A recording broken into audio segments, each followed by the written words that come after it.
pray you avoid it. Your job is to hold the mirror up to nature, to show virtue her own feature, and scorn her own image, in the very age and body of the time, his form and pressure.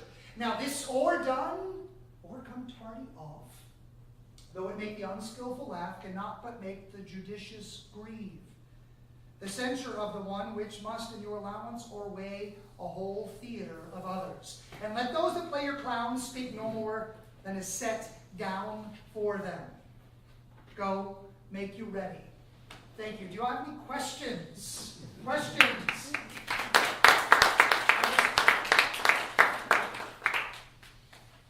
Yes? Are there What comments? anybody working with women inmates? That's a great question. You know, I got the funding to do it with this journeyman program, but they weren't ready for it.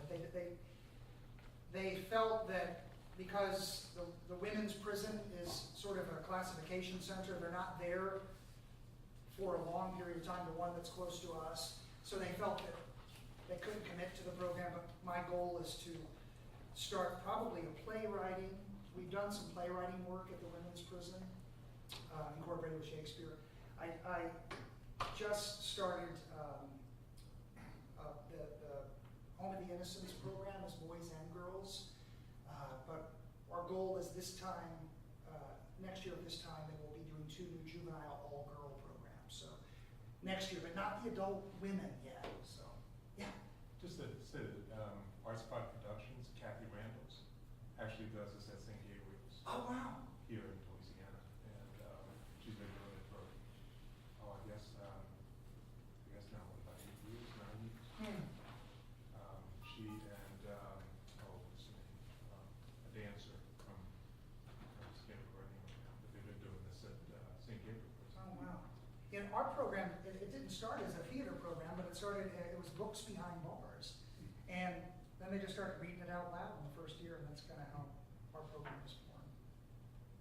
I'm counselor, substance abuse counselor for 2 states, Uh-huh. Indiana and Missouri. So for the art, I started that one, and the music, every Friday they have the night of music. They are such a good writer, and the artist is fabulous. And then I started some sort of, what I should say, some yoga type of thing, meditation, and they love it. It was my brainchild, now they are nurturing this one, that meditation.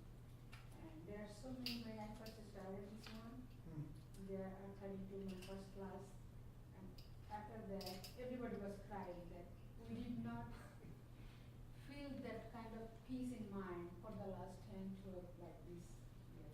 And it was wonderful.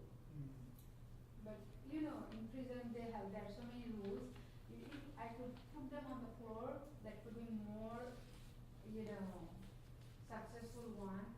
But when they were sitting on the chair, they couldn't connect. I think there's something to me, that when you're on that like yoga type of thing and do the meditation, then you get more peace.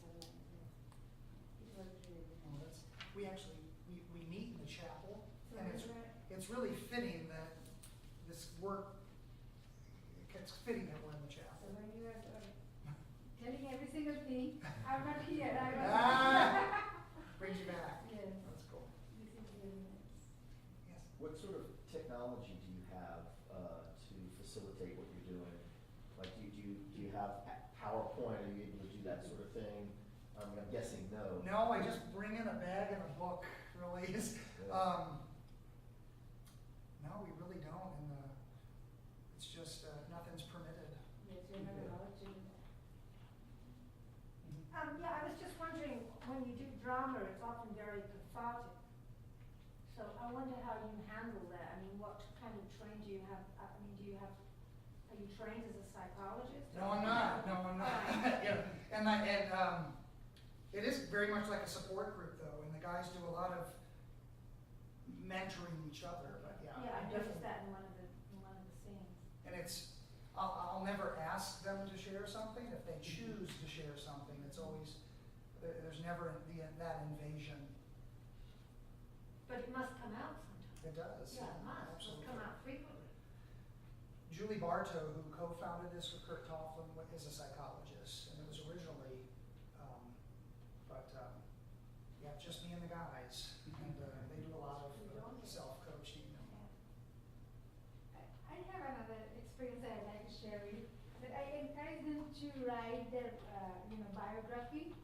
So one inmate, he was in prison for 37 years, and when he was in, he was juvenile. So he wrote 400 pages, his biography, and all of those slangs.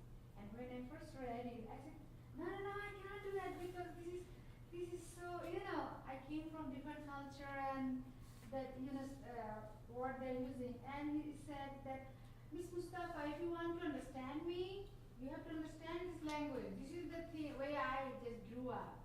So you have to accept me the way I am. That's great. We just had the boys were permitted to write a question to ask the inmate. And then once we got it cleared and I brought it out to prison, I said, guys, I want you to just read this list of questions. And if there's one that connects to you, if you could talk to yourself when you were 17, what would you say? But they want to make it perfect. And I say, guys, I just want you to talk like you're talking to a 17-year-old. And I don't want correct grammar, and I don't want complete sentences. And just, if you're talking to yourself, it's that same thing, just from the gut, I had a wonderful time at that time when I was working over there. It was beautiful.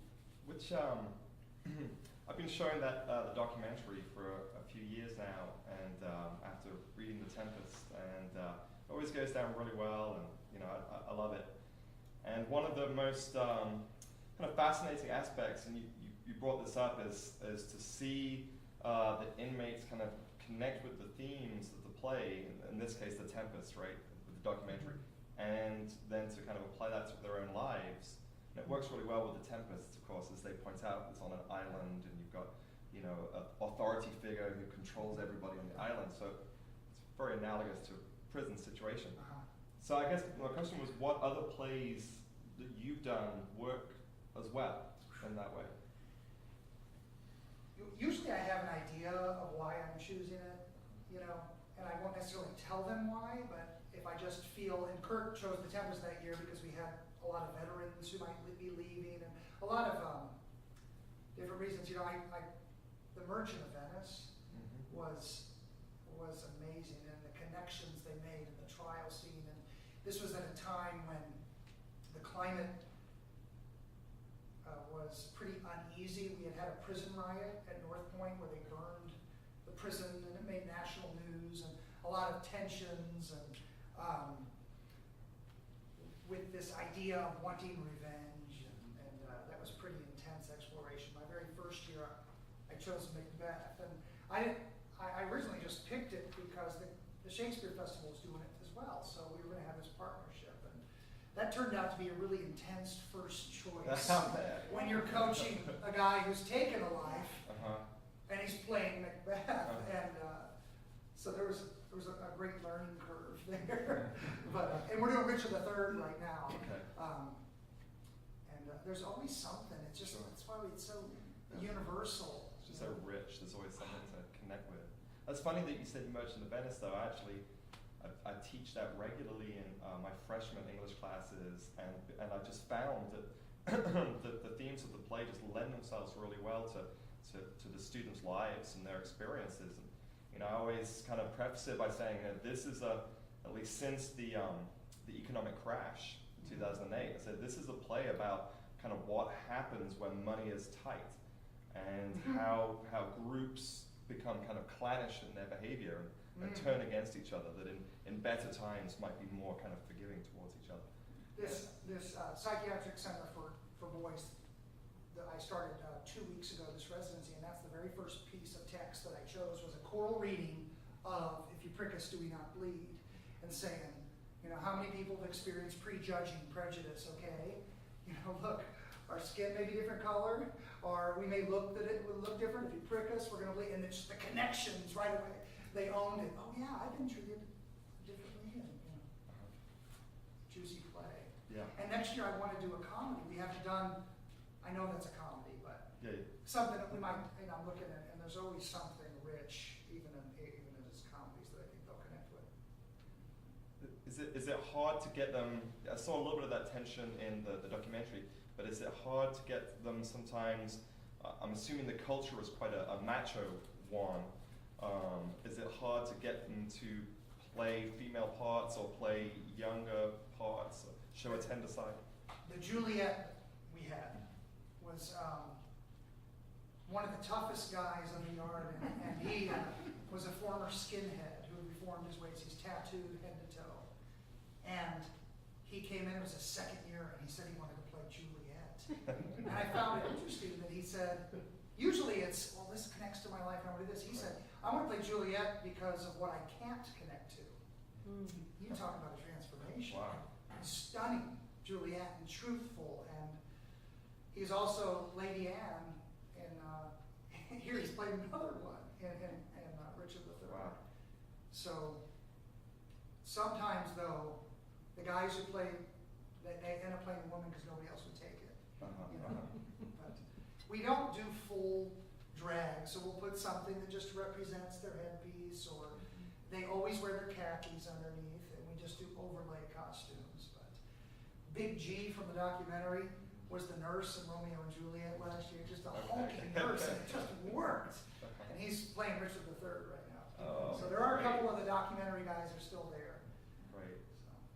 So, What kind of journaling do you have? You said they do a lot of journaling? the students How do you get them to kind of, how do you get them to write teach more than them- one sentence. Yeah, how do Yeah. you teach them to kind of respond when they want? Right.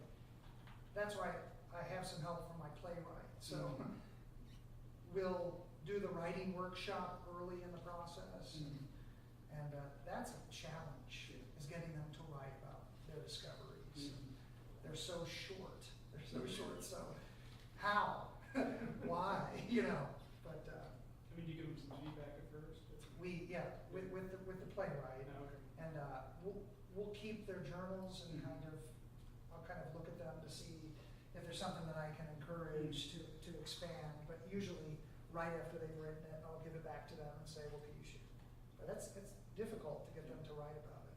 They don't have the writing skills, the reflection skills. So Yeah. we do find it's kind of interesting as we're trying to measure the progress that I'll take a vocabulary word that they should know on their age, and I'll have them use it in a sentence how they think they would use it before the residency starts, and then I'll do that again with a different word at the end, and we can see some differences in the writing. They're small, and they're not always, but we can see it. You know, their longer sentences are more descriptive. Well, we should probably, I know Olivia's got the social hour set up for anybody who's interested. So Thank you. That's any questions? Great. Thank you.